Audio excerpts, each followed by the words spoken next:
and other people would come up and say, give me a testimonial for my agency and my company and how good I am. I don't even know what you do. We've never met before. I don't even know your name. Why am I going to give you a testimonial? Oh, just tell everyone what. No, I don't mean to be rude, and I know you really want this, and I appreciate your hustle, but no, provide value first. The majority of the communication I get from Pakistan, it looks like a mass canned message, where it looks like they sent the same message to everybody. Yes, So I instantly decline those. Yeah. Hello, sir. Kindly hire me. Need job ASAP. So gentlemen, I just asked you if it's your first trip or second trip. Gavin, you said it was your first trip. Dennis, this is your second trip, yes? Mm-hmm. Yeah. From my perspective, I happen to be Pakistani. I believe I know what the problems are in Pakistan, right? Believe. And beliefs keep on changing. Yeah. They get updated, and you, as the more perspectives of other people you get, you understand why we're in that situation. But we're not going to get into that. You guys are in the business of hiring people and then outsourcing them. So you cannot grow until you find a pool of talented people, right? Because you can't give people who are not, skilled enough to your customers, because literally it won't work. What is the problem in Pakistan?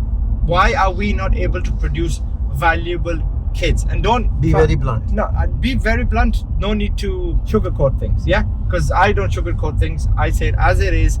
As you see it. So yeah, tell us how it is so we can learn from your perspective and then implement it. We'll start with Gavin because it'll be a little bit sugar coated. So on, Gavin. So the first thing I would say is English. Just especially for me, I run a PR firm, so that's even more important for that. Because if I want someone client facing, then English is clearly very important to have written and spoken. But even operationally, a lot of what we do involves either writing scripts or writing articles. The scripts are for pitching. The articles are for actually getting these published. So English is super important for that, which is maybe a bit more for us than for other companies since it is a PR firm. Number two, I would just say the skill level of certain things. Like I do not care at all where someone's from if they can do a job really well. Yeah. And it just, when I look side to side, just sometimes the skill is not there. So that's number two. Number three. That includes serving at KFC. What'd you say? Does that include getting service at KFC? For the skills? Yeah. Yeah. If they're speaking in English. So most of the time, you gotta do digital skills. Yeah. Right. So you're The talking about digital digital skills. Yeah, digital skills. Right. Skills that I would hire somebody for in an online PR firm. Okay. Yeah. Is a 30-day course immediately going to prepare you to get a job? Absolutely not. Exactly. What needs to accompany it? A lot of experience, a lot of trial and error. Exactly. Yeah, you have to fail That's where forward. the learning happens. Yes. The courses Number three. that you do or anything. Number three. Okay, number three. He's let's go answering with the question instead of Gavin. Three. Well, it's true. The third thing I would say would be cultural things, right? Just little nuances between culture and that kind of goes back to the English and communication. But that'd be number three. Yes. Okay. So be aware of other people's culture. How do we overcome that? Watch Friends. Friends, what? Watch Friends. Watch the show Movies. Friends. Sitcoms. Seinfeld. Yes. Yeah. And talking with American people too. I know it's easier said than done, but the internet leaves us endless possibilities. If you can help somebody and make friends with them, that'd be awesome. So the next thing I would say is the mentality. And I think this is actually potentially one of the biggest ones, which either will create you having a job or not having a job in the first place. And then once you have that job, how you'll do. Think about not what can I get, but how can I help others. Yeah. Is that 5 done? Are you You've done? left nothing Yeah. there. Yeah, I mean, that's the majority. Thank you very much. You're doing Thank well, you. Dennis. The last one was the killer one, Yeah. Yeah.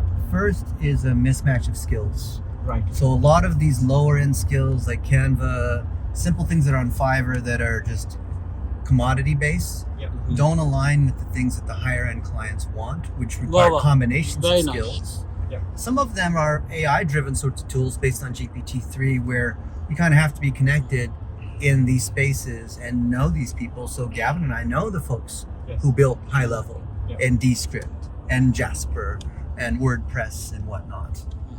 And that is a chicken and egg because number two, there's a lack of connectivity and relationship building. If you don't know these people, if you don't know how they talk, beyond just even the basics of like friends and American humor and this kind of thing, is not understanding how to talk to other people and, like Gavin says, provide value before you ask. Yes. At this conference the last 3 days, I can't tell you how many people came up, shoved the phone in my face while I was talking with somebody else. Yeah. And I looked at them and I said, is this okay? In Islam, in America, this is bad manners. Yes. This is very rude to do this.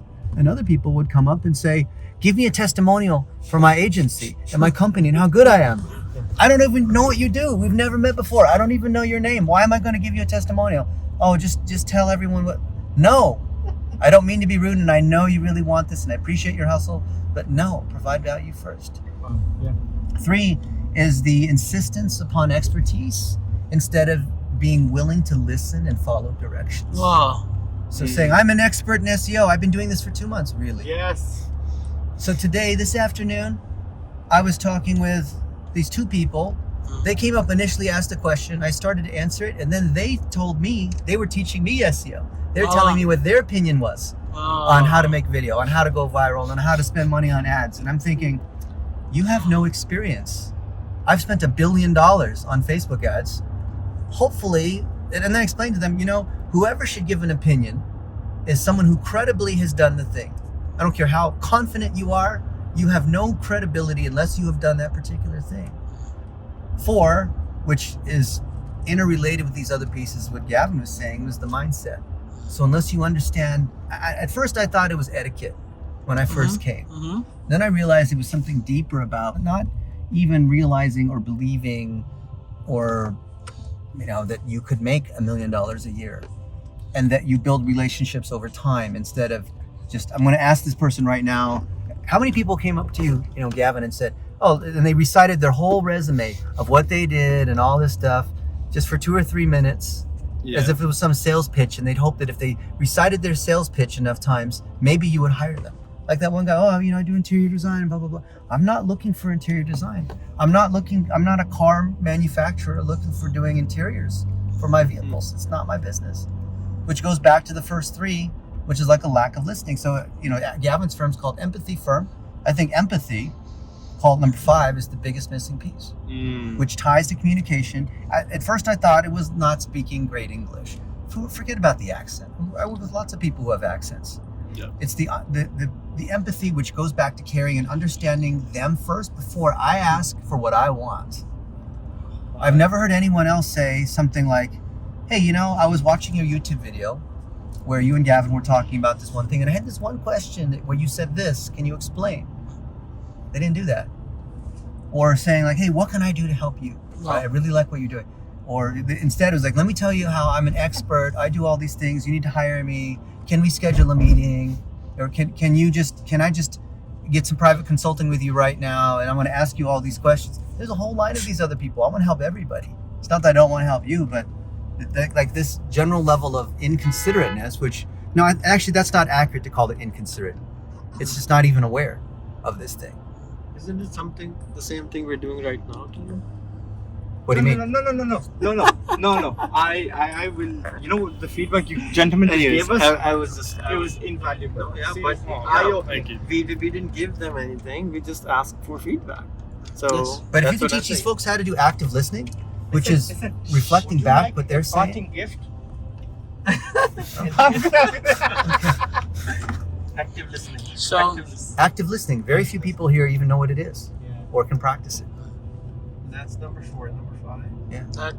Empathy and active listening. Put that in the last one. Can you explain what is active listening to people who don't really understand what is active listening? Active listening is when somebody says something, you, instead of just saying, yes, I understand, you repeat it back to them in your own words. So you reflect back that particular understanding, especially if there's a conflict, or we're relaying back what the requirements are for the client or what their particular concern is. And so we assuage their concern by saying, yes, I understand that the main thing is that you want to leave a legacy for your company and you want your son to take over, whatever it is. In that way, they're like, oh yeah, they understand.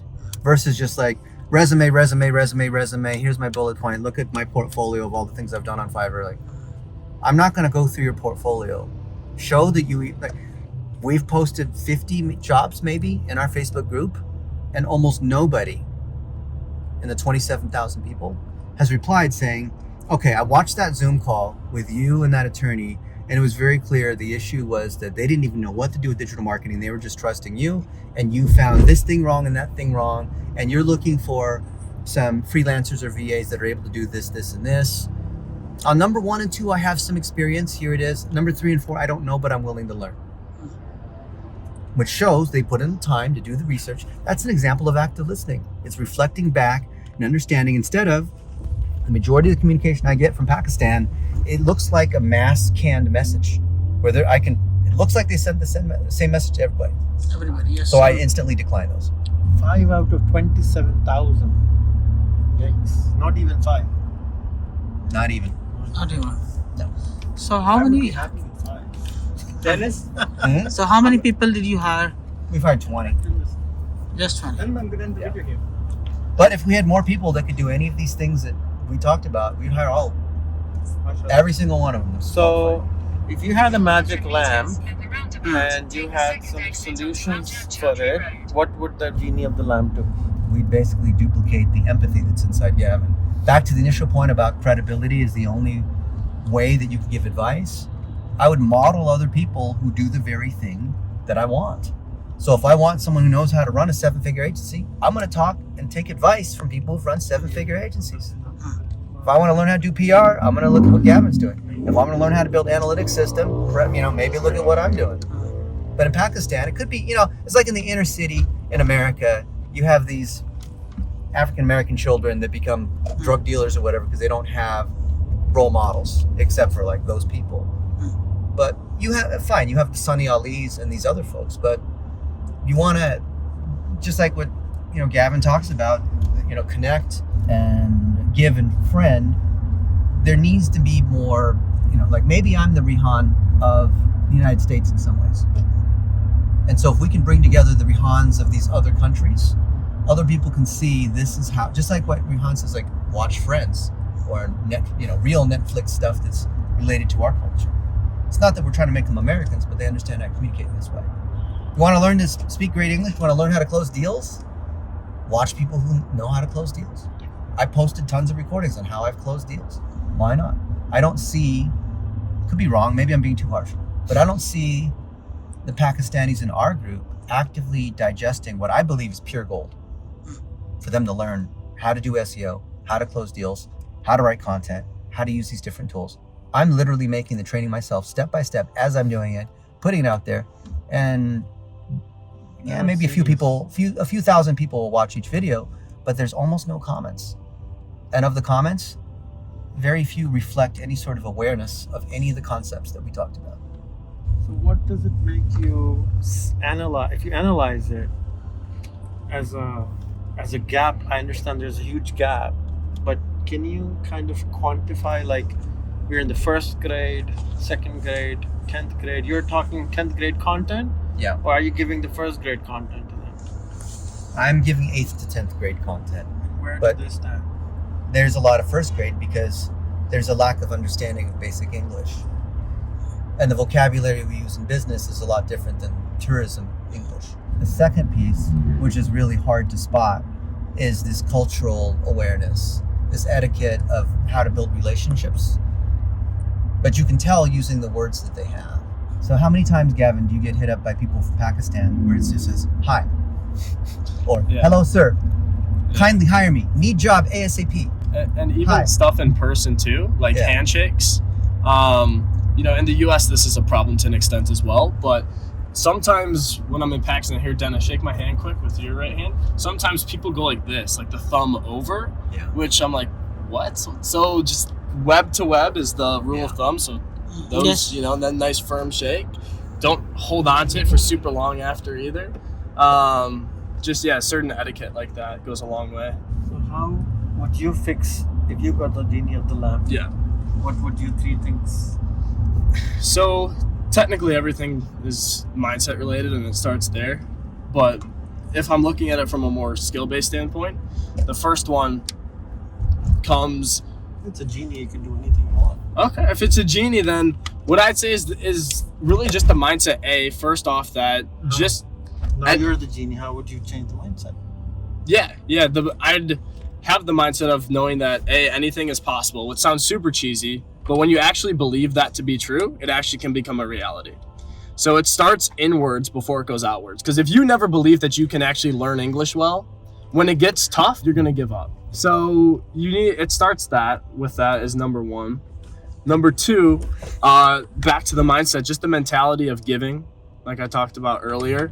So many people are looking to take. Hey, can you hire me? Can you teach me how to be an expert? Can you give me this? Whatever it is, can you give me your number, which is your time, which is your money?